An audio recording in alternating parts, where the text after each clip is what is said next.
When the storm of 1577 faded, the story did not.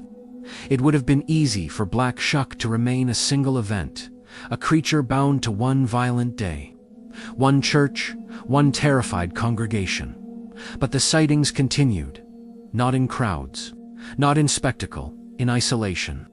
Across Suffolk and Norfolk, travelers began reporting something familiar. A large black dog, seen at dusk, on empty roads near crossroads, by marshland paths where fog sits low against the earth. It was rarely described as attacking. It was described as appearing, and then vanishing. Some said it walked beside them for several steps before dissolving into shadow. Others claimed it stood ahead on the road, blocking their way silent, watching before stepping aside and disappearing into hedgerows that could not possibly conceal something so large. Descriptions remained strangely consistent. Massive, black fur, rough and unkempt. Eyes that seemed to hold their own light. No chain, no collar, no sound of breath. In many accounts, there was no growl, only presence. What unsettles historians is not that such stories exist. Every region has tales of apparitions. What unsettles them is repetition. The black dog appears again and again in East Anglia, not changing shape, not gaining horns or wings, as legends often do over centuries. It remains a dog. That detail matters. In folklore, transformation usually exaggerates fear. But Black Shuck did not evolve into something monstrous. It stayed grounded, which makes it harder to dismiss. By the 18th and 19th centuries, printed collections of regional folklore began recording encounters. Farmers returning late at night described hearing heavy footsteps behind them. When they turned, they saw a black dog keeping pace. When they stopped, it stopped. When they spoke, it did not respond. And when they gathered the courage to approach it, it was gone. Some witnesses insisted that seeing the dog meant death would follow within a year. Others claimed the opposite, that the dog appeared before disaster, not to cause it, but to signal it. A warning. This contradiction divides interpretation. Is Black Shuck an omen of death, or a guardian who walks the boundary between the living and the dead? Across Europe, black dogs appear in folklore, not only as harbingers of doom, but as protectors of thresholds. In northern England, the Barghest is said to roam lonely roads. In parts of Wales, spectral hounds accompany the passage of souls.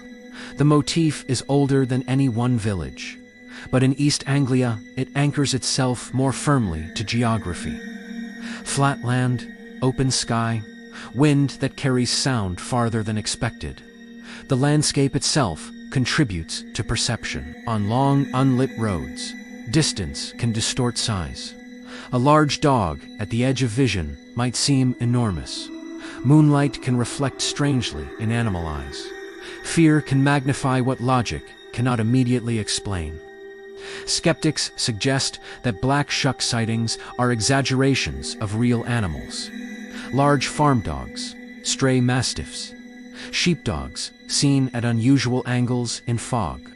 Memory reshaping itself over time. But skepticism does not explain consistency of behavior. The dog is rarely aggressive, rarely chaotic.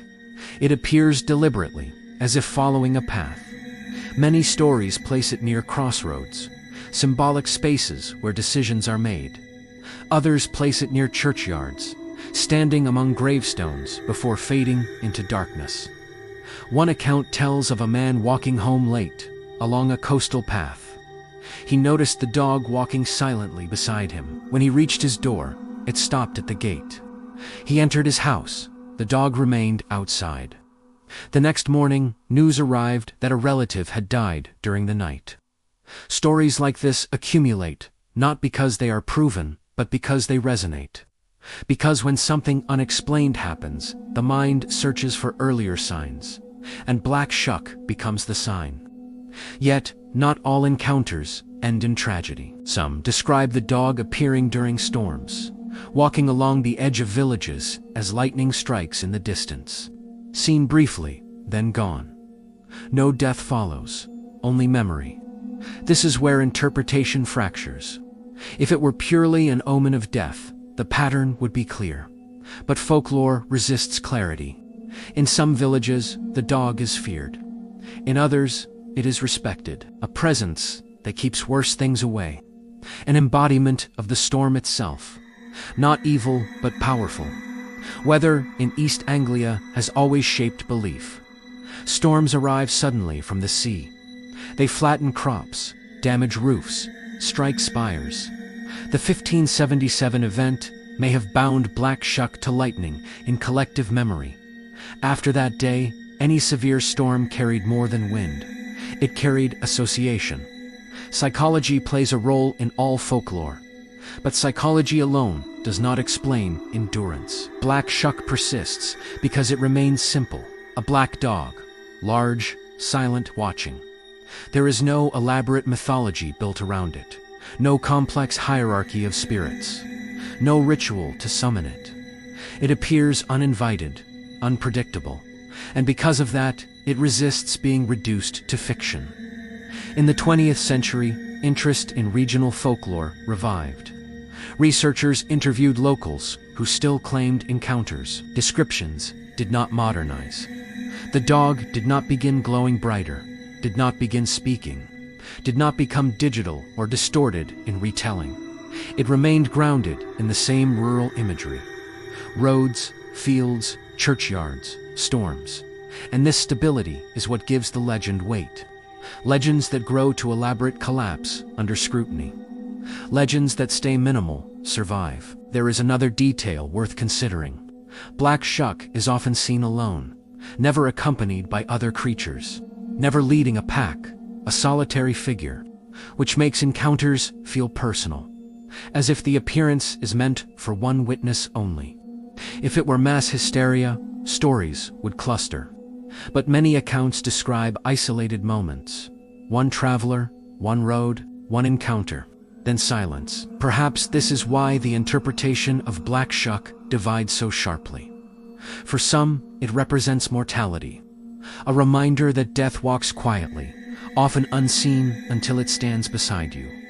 For others, it represents threshold, the space between danger and safety, a guide that appears not to harm, but to observe.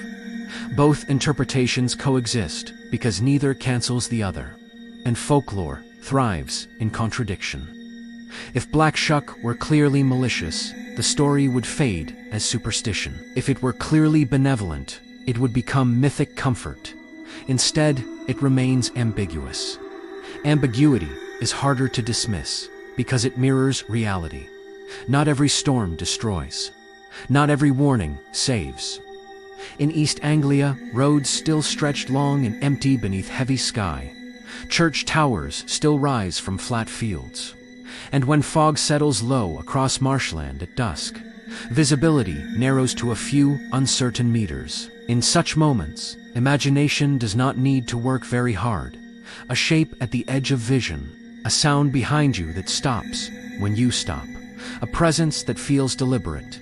Whether Black Shuck is an omen, a guardian, or simply a story shaped by weather and memory, it continues to occupy a space between explanation and experience, and that space is where folklore survives longest. In the final episode, we ask a different question. If Black Shuck began as a storm-bound omen, why did it never leave?